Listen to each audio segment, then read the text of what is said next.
ఆయన నీ వాక్యము బలమైనది ప్రభువా. అటువంటి బలమైన వాక్యముతో మాతో మీరు మాట్లాడండి. ఏ కోణములో మాట్లాడతారో, ఏ విధంగా మాట్లాడతారో మీరే మాతో మాట్లాడి మమ్మలను బలపరచండి. అయా, మా హృదయములను తెప్పరిల్ల చేయగలిగిన నీ మాటలతో మమ్మల్ని బలపరచమని, నీ వాక్యం ద్వారా మమ్మల్ని సరిచేయమని, నీ దాసుని మరుగు చేసి మీ వాక్కుతో, మీ జ్ఞానంతో నింపి మీరు మాట్లాడమని. అయా, స్వజ్ఞానం స్వశక్తి నశించి నీ మాట ప్రకారంగా ముందుకు సాగునట్లు సహాయం చేయమని యేసునామం అడిగి వేడుకుంటున్నాము తండ్రి. ఆమేన్. ఆమేన్. దేవునికి స్తోత్రాలు. ఈ ఉదయకాల ఆరాధనలో వర్తమానాన్ని ఆలకిస్తున్న మీ అందరికీ కూడా ప్రభువైన యేసుక్రీస్తు నామంలో నా హృదయపూర్వకమైనటువంటి వందనాలు. అమ్మ, మీకు అర్థం కావడానికి ఓ చిన్న ఉదాహరణ చెప్పి ఆ తరువాత దేవుని వాక్యాన్ని మీతో పంచుకుంటాను.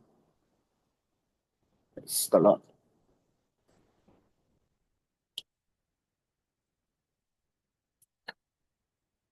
ఒక మాట చెప్పాలంటే, కొన్ని రోగాలు కనిపెట్టడం సులభమవుతుంది, కొన్ని రోగాలు కనిపెట్టడం కష్టమవుతుంది. ఉదాహరణకి జ్వరం వచ్చిందనుకోండి, కనిపెట్టడం సులభం. ఎందుకంటే బాడీని చేసిన వెంటనే వేడిగా ఉన్నప్పుడు ఓహో, ఈ వ్యక్తికి జ్వరం వచ్చిందని కనిపెట్టవచ్చు. అయితే ఒక్క నిమిషం అమ్మా.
క్షమించండి.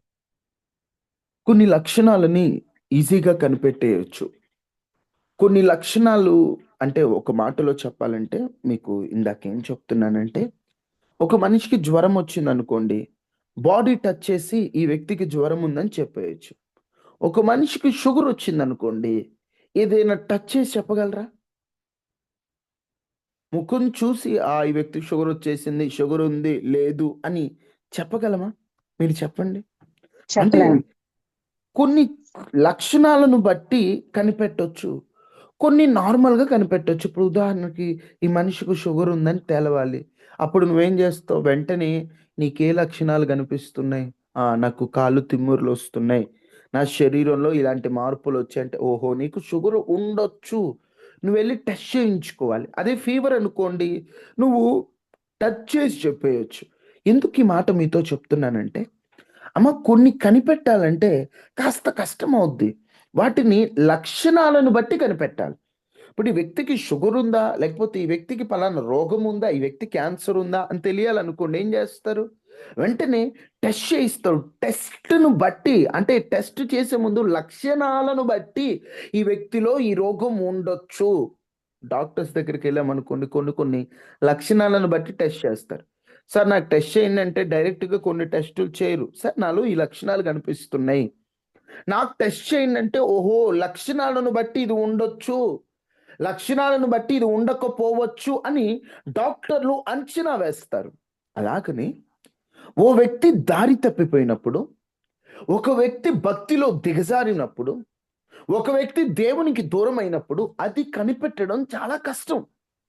ఆ వ్యక్తి ప్రార్థనకెళ్తుంటాడు, ఆ వ్యక్తి వాక్యాన్ని వింటున్నట్లే ఉంటాడు, ఆ వ్యక్తి భక్తి జీవితం కొనసాగిస్తున్నట్లే ఉంటాడు.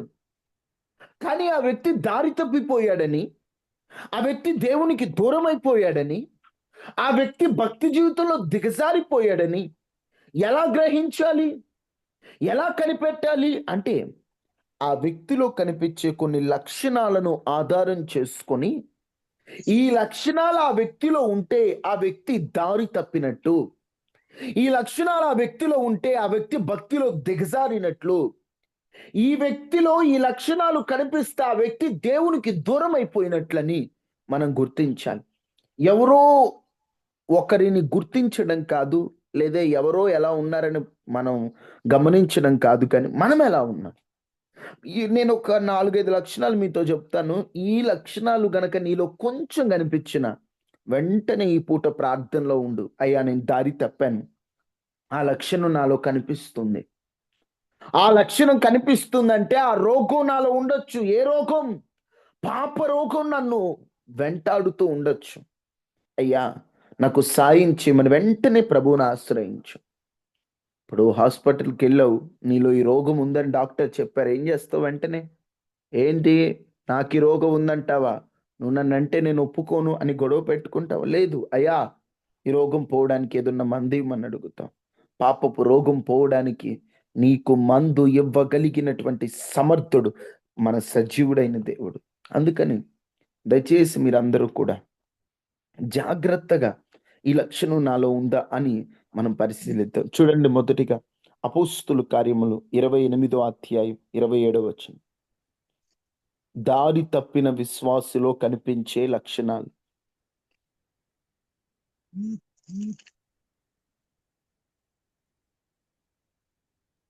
ఎంత బ్రదర్ ఒకసారి రిఫరెన్స్ చెప్పండి. 28, 27 ఈ ప్రజలు కన్నులారా చూచి కన్నులారా చూచి చెవులారా విని చెవులారా విని మనసారా గ్రహించి నా వైపు తిరిగి నా వలన స్వస్థత పొందకుండునట్లు నా వైపు తిరిగి నా వలన స్వస్థత పొందకుండునట్లు హృదయము క్రొవ్వి ఉన్నది, వారి హృదయము కువి ఉన్నది. అది చెవులలో మందముగా విని కన్నులు వారి మూసుకుని చెవులతో మందముగా విని కన్నులు మూసుకొని ఉన్నారు అనే పరిశుద్ధాత్మ యెషయా ప్రవక్త ద్వారా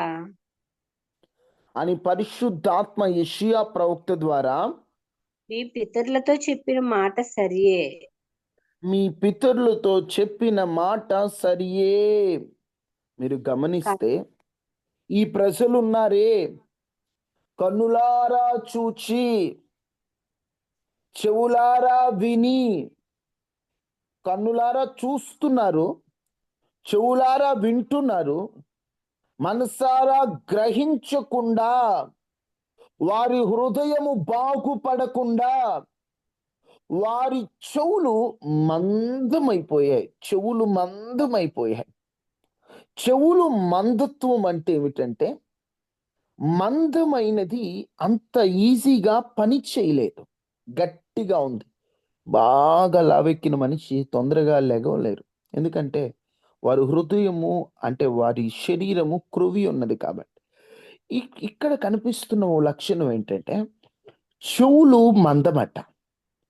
ఎందుకు ఆ మాట మాట్లాడాల్సి వచ్చిందంటే, పౌలు గారు మాట్లాడుతూ, మీరు వినుమట్టుకు విందురు గాని గ్రహింపట్లేదు. అరే, వింటున్నారు గాని మీ చెవులు లోపలికి ఎక్కట్లేదు. కారణం, మీ చెవులు మందమైపోయాయి. ఈ రోజున ఒక వ్యక్తి దారి తప్పిపోయాడు, ఒక వ్యక్తి భక్తిలో దిగజారిపోయాడు, ఒక వ్యక్తి దేవునికి దూరం అయిపోయాడని ఎలా చెప్పగలమంటే, మందమైన చెవులే సాక్ష్యం.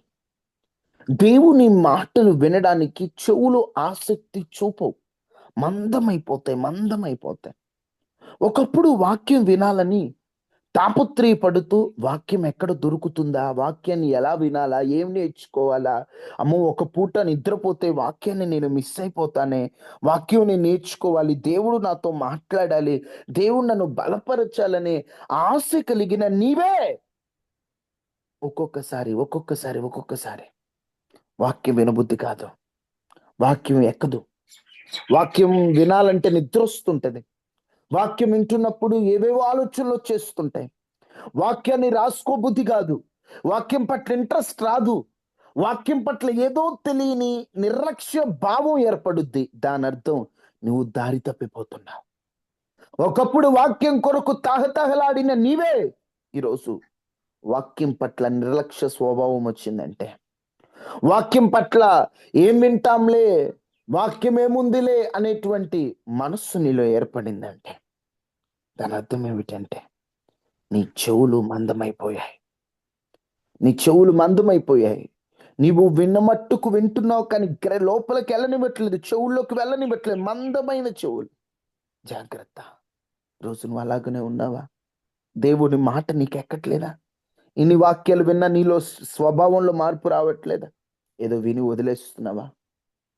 దానియేలు కాలంలో కూడా బెల్షస్సర్, నువ్వు చేస్తుంది తప్పు, ఇలా ఉండకూడదు, ఇలా చేస్తే ఇదిగో చస్తావు, నీవు చేసినవన్నీ కూడా కాటాలో వేశారు, బెల్షస్సర్ జాగ్రత్త అని చెప్పినప్పుడు ఏముంది లేని మంద చెవులు కలిగి ఉన్నాడు.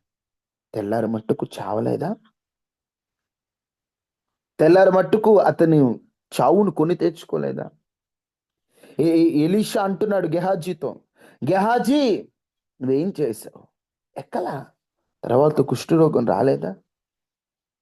దేవుని మాటలు వినుమట్టుకు వింటున్నావు, కానీ విని వదిలివేస్తూ మరలా మరలా మరలా మరలా ఏముందిలే అనేటువంటి ఒక స్వభావంతో పాపంలోకి వెళ్ళిపోతుంటే, చెవులకి దేవుని మాటలు ఎక్కకపోతే నీవు దారి తప్పినట్లు కాదా? నువ్వు దారిలో ఉంటే, ఒకవేళ నువ్వు దారి తప్పిన వెంటనే దారిలోకి వస్తావు. అయ్యా తప్పు చేశానయ్యా, తొందరపడ్డానయ్యా, అయ్యా ఆవేశపడి మాట్లాడాను, అయ్యా తొందరపడి ఆలోచించాను, అయ్యా తొందరపడి పాపం చేశాను, నన్ను క్షమించయ్యా అని దేవుని మాట వినబడగానే ఆ మాటకు లోబడిపోతావు. దావీదు పొరపాటు చేసినప్పుడు నాతాను వచ్చి చెప్పిన వెంటనే లోబడిపోలేదా? వెంటనే దేవుని మాటకి వెంటనే ఒబే అయిపోతావు, విధేయుని అయిపోతావు. అదే దారి తప్పిపోయి ఉన్నావు అనుకో, దేవుని మాటకు విధేయుని బావో, ఎవరున్నారండి కరెక్ట్గా, అబ్బో ఇది కూడా తప్పేనా అని పాపాన్ని సమర్థించుకుంటావు. అమ్మా, నువ్వు ఎప్పుడు ఏ తప్పు చేసినా, ఒకవేళ అది తప్పని నీ దగ్గరకు వినబడిందంటే వెంటనే అది ఒప్పుకో. కప్పుకోవద్దు, సమర్థించుకోవద్దు, సమర్థింపులొద్దు, సరిచేసుకోవడం ముఖ్యం. ప్రభువుకు చెప్పాలి, ప్రభువా మేమైతే ఇది నాయన, ఈ తప్పు జరిగింది రాజా, అయ్యా తండ్రి నన్ను క్షమించను, ఆయన మాటకు విధేయునిగా ఉంటాం. అందుకనే బైబిల్ గ్రంథంలో ఎన్నోసార్లు రాయబడి ఉంటది, మరి ముఖ్యంగా ప్రకటనలో, ఆత్మచూపు సంగతులు చెవిగలవాడు వినుగాక. చెవిగలవాడు వినుగాక అంటే, ఇప్పుడు చెవులు లేనోడు వినలేడనే కదా. ఇప్పుడు ఆత్మ సంబంధమైనటువంటి మాటలు ఎక్కట్లేదు అంటే వాడికి చెవులు ఉన్నట్ట లేనట్ట?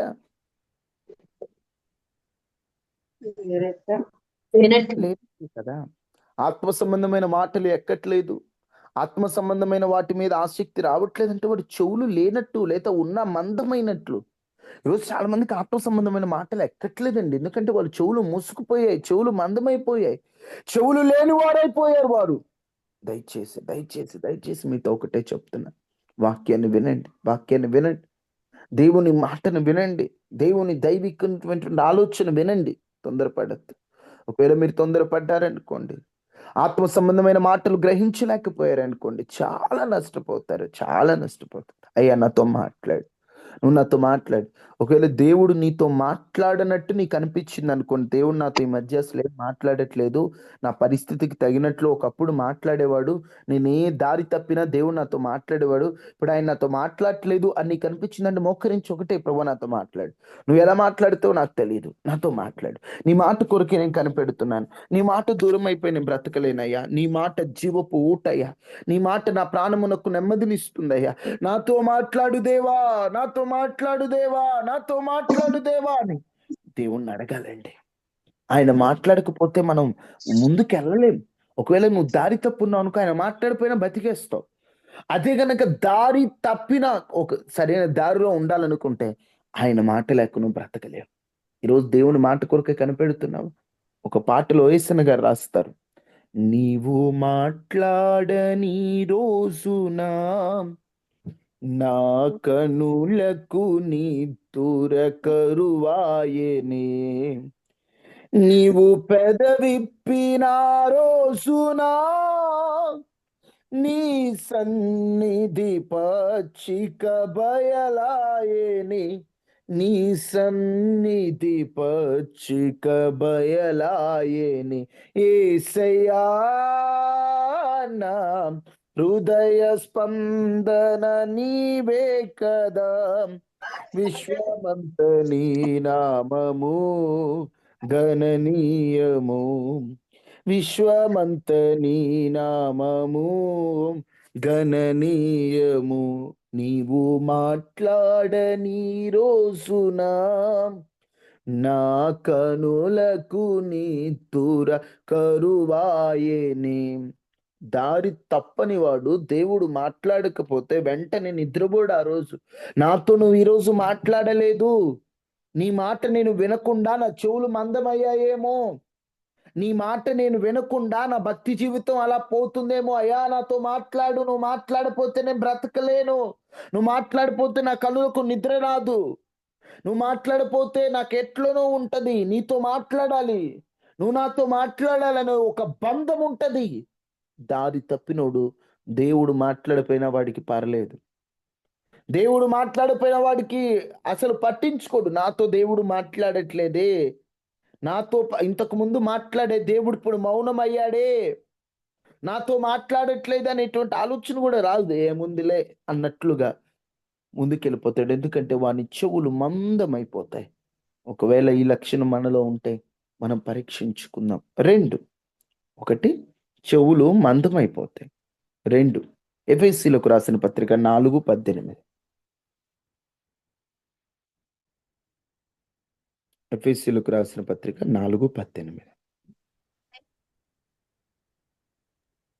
వారైతే అంధకారమైన మనస్సు గలవారై అంధకారమైన మనస్సు గలవారై తమ హృదయ కాఠిన్యము వలన తమ హృదయ కాఠిన్యము వలన తమలోనున్న అజ్ఞానము చేత తమలోనున్న అజ్ఞానము చేత దేవుని వలన కలుగు జీవములో నుండి దేవుని వలన కలుగు జీవములో నుండి వేరుపరచబడిన వారై వేరుపరచబడిన వారై తమ మనస్సునకు కలిగిన వ్యర్థత అనుసరించి నడుచుకొనుచున్నారు.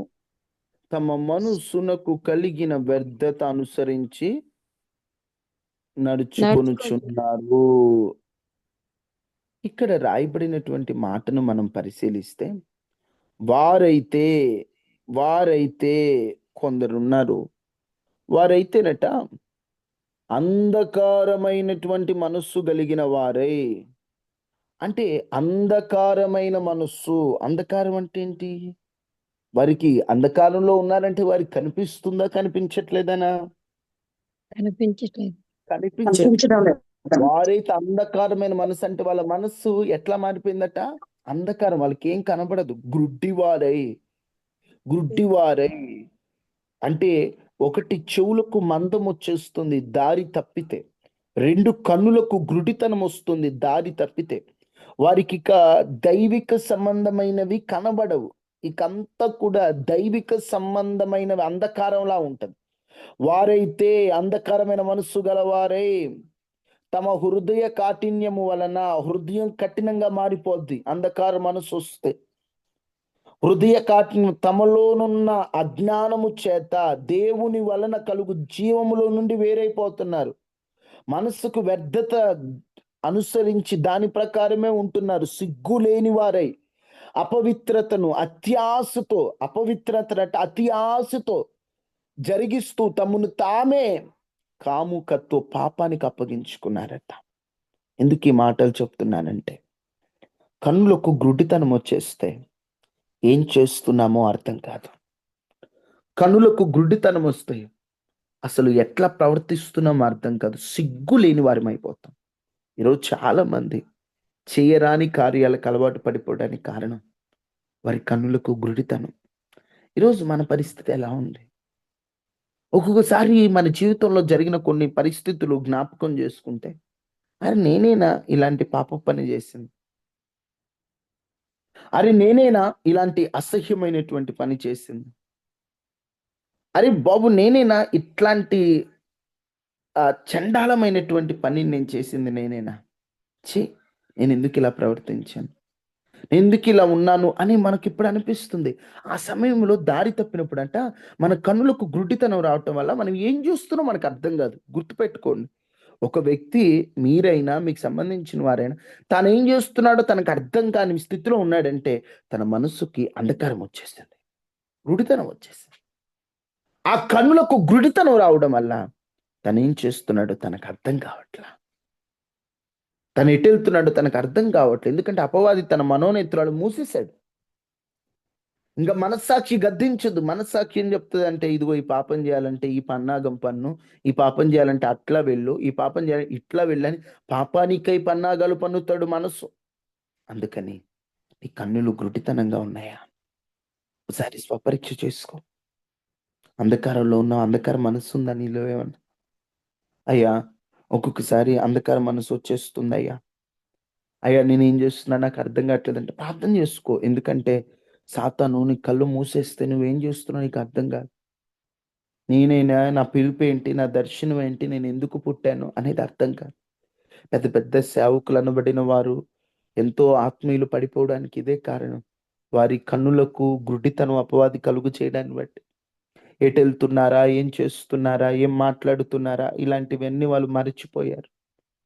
వాళ్ళు మర్చిపోయి అలాగనే ముందుకెళ్ళిపోయారు.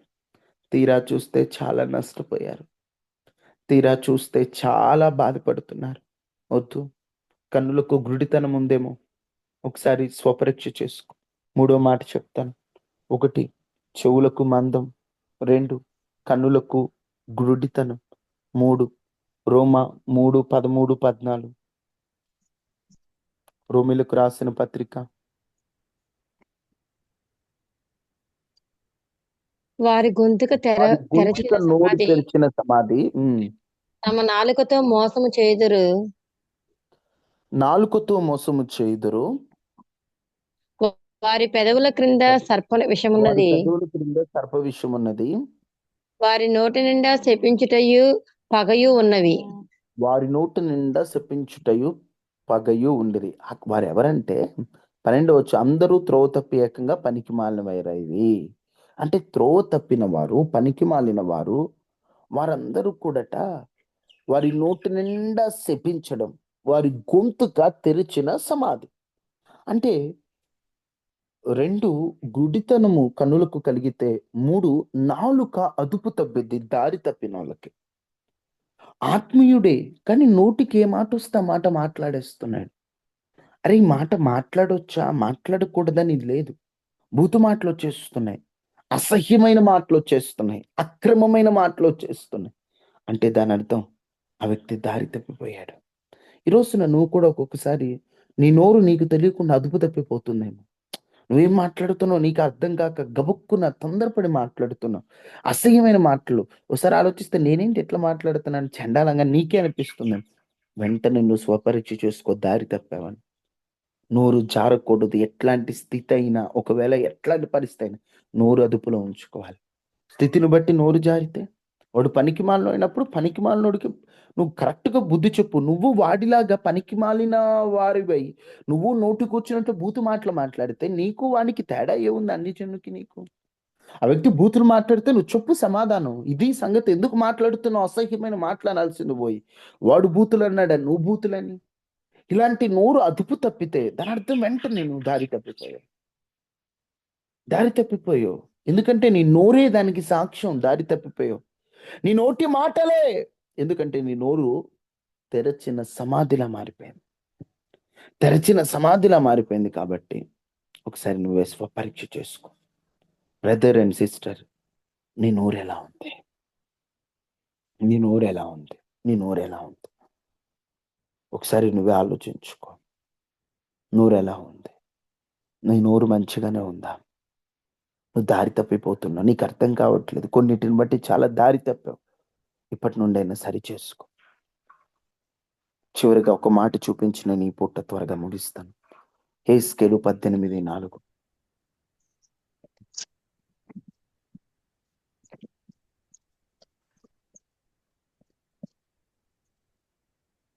మనుష్యులందరూ నా వశములో ఉన్నారు. ఉమ్, తండ్రులేమి కుమారులేమి అందరూ నా వశములో ఉన్నారు. ఉమ్. పాపము చేయువాడెవడో వాడే మరణమునందును. పాపము చేయవాడెవడో వాడే మరణము. ఇక్కడ ఒక మాట మనకు అర్థమవుతుంది ఈ అధ్యాయం చదివితే. ఎవరైతే దారి తప్పుంటారో వారు సంబంధాలను చెడగొట్టుకుంటారు. సంబంధాలను చెడగొట్టుకుంటారు. దారి తప్పిన చాలా మంది వారి ఆత్మీయ బంధాలను చెడగొట్టుకుంటుంటారు. మంచి ఆత్మీయులు ఇద్దరు కలిస్తే చాలా ఆత్మీయంగా ఉండేవాళ్ళు. ఇప్పుడు వీరు దారి తప్పడం వల్ల ఆత్మీయ స్నేహాలను దూరం చేసుకుంటారు. ఎందుకంటే ఆ ఒక ఆత్మీయుడికి ఆత్మీయుడే జోడి. దుష్టుడికి పరిశుద్ధునికి జోడి కుదరదు కదా. వెలుగుకి చీకటికి పొత్తుండదు కదా. ఎప్పుడైతే నువ్వు దారి తప్పిపోతావో ఆత్మీయులతో సహవాసం, ఆత్మీయులతో బంధాన్ని నీ మనస్సు అపవాదం ఏం చేస్తాడంటే అటువైపు వెళ్ళని. ఇప్పుడు ఆత్మీయులు అంటే ఒక నెగిటివ్ ఫీలింగ్ వచ్చేస్తుంది నీకు. ఒకప్పుడు ఆత్మీయులతో మాట్లాడాలి, ఆత్మీయులతో ఉండాలి, ఆత్మీయులతో తిరగాలి, ఆత్మీయంగా ఏదైనా నేర్చుకోవాలనే మనస్సు కాస్త ఎట్ట మారిపోద్దంటే, ఏంటి ఆ బ్రదర్ మంచోడు కాదు, ఆ సిస్టర్ ఇలాంటిది, ఆ అక్క ఇలాంటిది, అబ్బో వద్దు వాళ్ళతో ఏం మాట్లాడేది అని వాళ్ళ మీద మనసు పోనివ్వదు. ఇక ఎవరి మీద పోనిస్తే పనికి మాలిన వారి మీద మనసు పోతా ఉంటారు. అందుకని నువ్వే స్వపరీక్ష చేసుకో. నా మనస్సు ఇటువైపు వెళ్తుందంటే నేను దారి తప్పానని అర్థం. నా మనస్సు ఆత్మీయుల నుంచి దూరం అయిపోతుందంటే నేను దారి తప్పానమ్మా. ఒక్కటి గుర్తుపెట్టుకొని, జీవితంలో ఆత్మీయులు ఎప్పుడు పోగొట్టుకోకూడదు. ఎందుకంటే నువ్వు పడితే వారు లేపుతారు, నువ్వు దారి తప్పితే వారు నీకు సరిచేస్తారు. నీకు ప్రార్థన హీనత ఉంటే వారి ప్రార్థన నిన్ను హీనతలో నుండి పైకి తీసుకొస్తుంది. మనకి అవసరమైతే డబ్బు ఇచ్చేవాడు ఉన్నా లేకపోయినా పర్లేదు, కానీ మన కష్టం వస్తే మన పక్షాన ప్రార్థించేవాడు కావాలి. అలాంటి వాడిని కలిగి ఉండటం భాగ్యం. అలాంటి వారిని కలిగి ఉండాలి కూడా. కలుగున్నావా? ఈ లోకపరంగా డబ్బుని స్నేహంగా కలుగున్నావు అంటే ఈరోజు 100 రూపాయలు ఇస్తే రేపు 1000 ఆశిస్తాడు.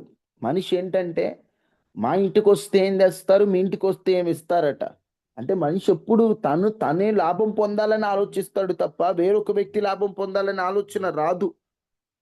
నేను ఎలా లాభం పొందాలి, నేను ఎలా లాభం పొందాలి, నేను ఎలా లాభం ప్రకారంగా ముందుకెళ్ళాలని ఆలోచన ఉంటుంది మనిషికి. అందుకని జాగ్రత్త. దారి తప్పిపోయిన విశ్వాసులో కనిపించే లక్షణాలు మీతో మాట్లాడుతున్నాను. ఏ వ్యక్తి అయితే ఆత్మీయ సంబంధాలను చెడగొట్టుకుంటాడో ఆ వ్యక్తి దారి తప్పినట్లే. 4 లక్షణాలు ఇప్పటి వరకు మీతో పంచుకున్నాను. లక్షణాలను బట్టి రోగాన్ని ఎలా కనిపెట్టొచ్చో, కొన్ని లక్షణాలను బట్టి నువ్వు దారి తప్పిపోయావో లేదో చెప్పొచ్చు. ఇది కనిపెట్టడం కాస్త కష్టమే. లక్షణాలను బట్టి గమనించాలి. మొట్టమొదటిగా దేవుని వాక్యం వినాలనే ఇంట్రెస్ట్ తగ్గిందా, నువ్వు దారి తప్పుతున్నావని అర్థం. చెవులు మందమైపోయాయంటే దారి తప్పుతున్నావు. నీ చెవులకి దేవుని వాక్యం ఎక్కట్లేదంటే దారి తప్పుతున్నావు. వాక్యం గ్రహించలేకపోతున్నావు అంటే దారి తప్పుతున్నావు. ఎక్కడ వాక్యం విన్నా వాక్యంకి నువ్వు మార్క్స్ వేస్తున్నావు. ఈ వాక్యం ఎలా ఉందా, వాక్యం ఎలా ఉందని మార్క్స్ వేసి నువ్వేమి నేర్చుకోకుండా ఉన్నావు అంటే నువ్వు దారి తప్పుతున్నావు. వాక్యము నీకు ఎక్కట్లేదు. వెంటనే నీకు వాక్యం ఇంట్రెస్ట్ తగ్గిందంటే మోకరించే, ప్రభువా ఒకప్పుడు వాక్యం అంటే నాకు చాలా ఇంట్రెస్ట్ ఉండేది, ఎవరైనా ఏదైనా నేర్పిస్తే బాగుండు అనుకునేవాడిని. ఇప్పుడు వాక్యం అంటే నాకు ఇంట్రెస్ట్ రావట్లా, కొంచెం కొన్ని వాక్యం వినట్లేదు అంటే నేను దారి తప్పాను. ఎక్కడ తప్పాను, ఎప్పుడు తప్పాను, అయా నాలో ఎక్కడ ఈ దారి తప్పడానికి కారణాలు ఎక్కడ అని నీలో నీవు పరీక్షించుకోవాలి. 2, కన్నులకు గుడితనం. నువ్వు ఎప్పుడైతే దారి తప్పావో నీ ఆత్మీయ నేత్రాలు మూసుకుపోతాయి. అప్పుడు ఒక ఆత్మీయ గుడితనంలోకి నడిపిస్తాడు అపవాది. నువ్వేం చేస్తున్నావు నీకు అర్థం కాదు, నువ్వెటు వెళ్తున్నావు నీకు అర్థం కాదు, నువ్వు ఎలా ప్రవర్తిస్తున్నావు నీకు అర్థం కాదు. వెంటనే అర్థం చేసుకోవాలి, ఆహా నేను దారి తప్పుతున్నాను, నేను ఇలాంటి చేయకూడని కార్యాలు చేస్తున్నాను, నా మనస్సు చూడకూడని వాటి వైపు మళ్ళుతుంది, మాట్లాడకూడని మాటలు నా నోట వస్తున్నాయి, నేనేం చేస్తున్నానో నాకు అర్థం కావట్లేదంటే నా కన్నులకు అపవాది గురుడితనం కలుగ చేశాడు అంటే నేను దారి తప్పుతున్నాను. ఎక్కడో దారి తప్పాను, వెంటనే మనం కనిపెట్టేయాలి అంతే. ఎక్కడో తేడా కొడుతుంది. వెంటనే మోకరించి, ప్రవ్వా దారి తప్పిపోతున్నా. అవసరమైతే ఒకరోజు ఉపవాసం ఉండి, ప్రవ్వా నేను ఎక్కడో దారి తప్పుతున్నా, నాలో భక్తి తగ్గిపోతుంది, నాలో ఆత్మీయత తగ్గిపోతుంది, నాలో పరిశుద్ధత తగ్గిపోతుంది, నాకు తెలియకుండా నాలో నూతనమైన మార్పులు వస్తున్నాయని ఆ మొదట్లోనే నువ్వు కనిపెట్టగలిగితే నువ్వు చాలా దిగజారిపోకుండా జాగ్రత్త పడిన వాడవుతావు. అలా గాకుండా ఏముందిలే అని నిర్లక్ష్య పెట్టామనుకోండి, ఒకరోజు వెనక్కి తిరిగి చూసుకుంటే ఇంత దిగజారిపోయానా అని నీ దిగజారిన పోయి స్థితి కనబడుతున్నప్పుడు నువ్వు దేవునితో ఇంతకు ముందున్నంత ఆ సత్సంబంధంగా ఉండలేవు. ఎందుకంటే ఓవైపు నీ మనసు చెప్తుంటది, నువ్వు ఇలాంటి పాపం చేసావు, నువ్వు ఇలాంటి తప్పు చేసావు అని. ఇంత చిచి నేను ఇలాంటి పని చేసి దేవుని దగ్గరికి ఎలా వెళ్ళను, దేవునితో ఎలా ఉండను అనేటువంటి ఒక గిల్టీ ఫీలింగ్ నీలో ఏర్పడుతుంది. ఆ గిల్టీ ఫీలింగ్ వల్ల నువ్వు దేవునికి బాగా క్లోజ్ అవ్వలేవు. దయచేసి అలాంటి పరిస్థితి నీకు రాకుండా ఉండాలంటే ఇప్పుడే నువ్వు స్వపరీక్ష చేసుకో. మీకు ముందే చెప్పాను, టెస్ట్ చేసుకోండి. నీలో ఈ లక్షణం ఉందా, వెంటనే టెస్ట్ చేసుకో. 3 నోరు అదుపు తప్పితే. ఎప్పుడైతే ఒక వ్యక్తి దారి తప్పుతాడో తన నోట మాట్లాడకూడని మాటలు వచ్చేస్తుంటాయి, మాట్లాడకూడని డిస్కషన్స్ వచ్చేస్తుంటాయి, మాట్లాడకూడని అసహ్యమైన పగతో నిండినటువంటి మాటలు వచ్చేస్తుంటాయి. ఆ మాటలు వస్తున్నాయంటే వెంటనే ఆహా ఓకే, నా నోరు అదుపు తప్పుతుంది అంటే నేను ఎక్కడో తేడా కొట్టిందనమాట అని నోటిని బట్టి వెంటనే నువ్వు మోకరించాలి. 4, ఆత్మీయ బంధాలను చెడగొట్టుకుతుంటాడు. ఎప్పుడైతే దారి తప్పుతావో ఆత్మీయ బంధాలు ఉండనివాడు అపవాది. ఆత్మీయ బంధం ఉంటే ఎక్కడ నువ్వు బలపడతావని ఆత్మీయుల మీద ఒక నెగిటివ్ ఫీలింగ్ ఏర్పాటు చేసి ఆత్మీయులను దూరం చేస్తాడు. ఆత్మీయులకు దూరంగా అయిపోతాడు. ఇస్కరియోతు యూదాను అపవాది పట్టుకున్నాడు. పట్టుకోవడానికి ఒక కారణం ఏంటో తెలుసా? శిష్యులతో తిరగాల్సినోడు, ఆత్మీయులతో ఉండాల్సినోడు, యేసు ప్రభుతో తిరగాల్సినోడు కొత్త ఫ్రెండ్స్ని ఏర్పాటు చేసుకున్నాడు. కొత్త లోకం వీళ్ళంటే నచ్చట్లేదు. ఇప్పుడు ఆత్మీయులు వద్దు, లోక సంబంధులు కావాలని అధికారులతో వాళ్ళతో సహవాసం చేశాడు. యేసుప్రభుని బట్టిస్తే నాకేమిస్తా అన్నాడు. 30 వెండి నాణేలు అనగానే వాళ్ళతో వాళ్ళ డిస్కషన్స్, వాళ్ళ మాటలు, వాళ్ళతో ఆత్మీయ బంధాలు. ఒకవేళ నిజంగా యేసు ప్రభుతో బాగా కనెక్షన్లో ఉండి ఆయనతో ఇంకా మంచి బాండింగ్లో ఉండుంటే అలాంటి పాపపు ఆలోచన నిష్క్రియత యోధకు వచ్చేది కాదు. అతనిలో ఆలోచన రావడానికి కారణం అతడు ఆత్మీయులను దూరం చేసుకొని అన్యులను వారి మీద మనసు బారేసుకున్నాడు. చివరికి ఏమైందంటే ప్రభువు నమ్ముకున్న వానిగా రక్త భూమిలో అదే తనని తాను చంపుకొని ఒక ఆత్మహత్య చేసుకున్న వ్యక్తిగా మారిపోయాడు. వద్దు, ఆత్మీయ బంధాలను చెడగొట్టుకోవద్దు, ఆత్మీయ బంధాలను పాడు చేసుకోవద్దు. 4 విషయాలు మీతో చెప్పాను. 5వ మాట చూపించి మీతో ముగిస్తాను. 1 కొరింథీ 2:14. 1 కొరింథీ 2:14. ప్రకృతి సంబంధమైన మనుషుడు దేవుని ఆత్మ విషయములను అంగీకరింపడు, అవి అతనికి వెర్రితనముగా ఉన్నవి. అవి ఆత్మానుభావం చేత వివేచింపదగును గనుక అతడు వాటిని గ్రహింపచాలడు. నువ్వు దారి తప్పిపోయావంటే నీవిక ప్రకృతి సంబంధమైనటువంటి మనిషిగా బ్రతుకుతావు, ఆత్మ సంబంధిగా ఉండవు. ప్రకృతి సంబంధులు ఎలా ఆలోచిస్తారో నువ్వు అలా ఆలోచిస్తావు. అంటే ఇప్పుడు ఆత్మ సంబంధమైనటువంటి వాడు ఆలోచనలు రావు నీకు. ఇప్పుడు ఆత్మ సంబంధమైన వాడు ఏమంటాడు? కొంచెం మనసు బాలేదంటే పోయి ప్రార్థన చేసుకో, దేవుడు తప్ప మనకు ఆదరణ ఎవరున్నారు, దేవునిలోకి రా అంటాడు.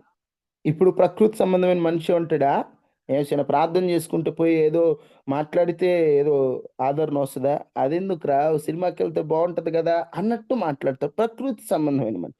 అంటే వీడు చెప్పేది కూడా నిజమే అన్నట్లు అనిపిస్తుంది ప్రకృతి సంబంధి. వాడి మాటలు ఆత్మ సంబంధమైనటువంటి మాటలు వెర్రితనంగా ఉంటాయి అన్నమాట ప్రకృతి సంబంధికి. అందుకని నీలో ప్రకృతి సంబంధమైన ఆలోచనలు వస్తున్నా, నీ ఆలోచన విధానంలో కాస్త మార్పులు గమనిస్తున్నా, వెంటనే నువ్వు మోకరించి ప్రభువా నేను ప్రకృతి సంబంధంగా ఆలోచిస్తున్నానేంటి, ప్రార్థన చేసుకోమని ఆత్మ చెప్తుంటే ప్రకృతి సంబంధమైనటువంటి ఆలోచనలు ఏం చెప్తాయంటే 1 అవర్ ప్రేర్ చేసుకోవాలా, అవసరం 10 మినిట్స్ చేసుకోవచ్చు కదా, ఆ 40 మినిట్స్ ఉంటే నువ్వు చదువుకోవచ్చు కదా. ఏదో మిగతా ప్రతి సమయంలో చెప్పడాడు ప్రార్థన అంటే నీకు ఇలాంటి లాజిక్లు గుర్తు చేస్తుంటాడు. నీ ఆలోచనలు ప్రకృతి సంబంధమైన ఆలోచనలుగా మారాయంటే వెంటనే నువ్వు దారి తప్పినట్లు అర్థం. దారి తప్పినట్లు అర్థం ప్రకృతి సంబంధమైన ఆలోచన. ఈ మాటలు మీకు తెలిసిన మాటలే, కానీ ఒకసారి స్వపరీక్ష చేసుకోండి. నేను దారి తప్పిన విశ్వాసిగా నేను ఉన్నానా ప్రభువా, నన్ను క్షమించయ్యా, నేను దారి తప్పిపోయాను, నాకు అర్థం కావట్లేదు, నా కన్నులకు గుడితనం వచ్చేసింది అయ్యా, నేను ఆత్మీయంగా నా కన్నులు చూడకుండా అయ్యా, నీ మాటలు చూడకుండా అయ్యా నా కన్నులకు గుడితనం వచ్చేసింది, నా చెవులు మందమైపోయాయి, నన్ను క్షమించండి అయ్యా అని అందరూ ప్రార్థన చేసుకుని స్తోత్రం స్తోత్రం అందరూ చిన్న ప్రార్థన చేసుకోండి. మీరెక్కడుంటే అక్కడ. నేనెక్కడ దారి తప్పిపోయానేమోనయ్యా! నాకు తెలియచేయ్యా అని ప్రార్థన చేసుకోండి.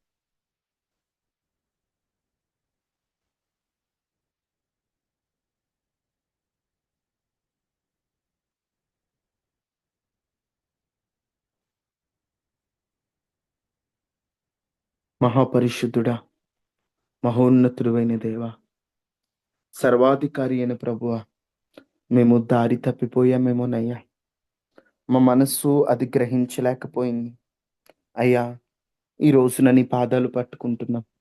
దారి తప్పిన మమ్ములను సరైన దారిలోకి తీసుకురండి. మా చెవులకి మందమొచ్చి, మా కన్నులకు గుడితనమొచ్చి, అయ్యా! మా నోటికి మాట్లాడకూడని మాటలొచ్చి, మా ఆలోచనలకు ప్రకృతి సంబంధమైన ఆలోచనలొచ్చి, మా బంధాలు చెడగొట్టుకుంటుంటే మమ్ములను క్షమించండి. మేము నీలో ఉండాలి, దారి తప్పిన స్థితిలో కాదు. మమ్మల్ని సరిచేయండి. ఈ ఉదయకాల ప్రార్థనలో పాల్గొన్న వారందరిని దీవించండి. కన్నీటితో ఉన్నవారి కన్నీరు తుడవండి. ఇబ్బందుల్లో ఉన్నవారి ఇబ్బందులు తొలగించండి. బాధల్లో ఉన్న వారిని, బంధింపబడిన వారిని ఒకసారి జ్ఞాపకం చేసుకోండి. మనసు బాలేని వారిని ధైర్యపరచండి. కన్నీటితో ఉన్నవారి కన్నీరు తుడవండి. నీ బిడ్డలకు మీరే ఆదరణ, ధైర్యాన్ని మీరివ్వండి. అయా అప్పుల్లో ఉన్న వారికి విడుదలివ్వండి. ఆర్థిక ఇబ్బందులు తొలగించమని. అయా తండ్రి మా కుటుంబాల పక్షాన మీరు నిలిచి, అయా మీరు మమ్మల్ని కాపాడమని, ప్రమాదాలు, వైరస్‌ల నుండి తప్పించమని, కరోనా వైరస్ మరలా విజృంభిస్తుంది. నీ బిడ్డలను కాపాడమని, ఎటువంటి వైరస్‌లు మా దరి చేరకుండా కాపాడమని, మమ్మల్ని క్షమించమని, అయా మా పక్షము నిలిచి అద్భుతం చేయమని. యేసు శక్తి కలిగిన నామములో అడిగి వేడుకొని ఉన్నాము తండ్రి. ఆమేన్. తండ్రి అయిన దేవుని ప్రేమ, కుమారుడైన యేసుక్రీస్తు వారి కృప, పరిశుద్ధాత్మ అన్యోన్య సహవాసం మనకి, మన కుటుంబాలకి ఎల్లప్పుడూ ప్రభు కృప తోడై ఉండును గాక. ఆమేన్. ఆమేన్. అందరికీ వందనాలమ్మా. సెలవు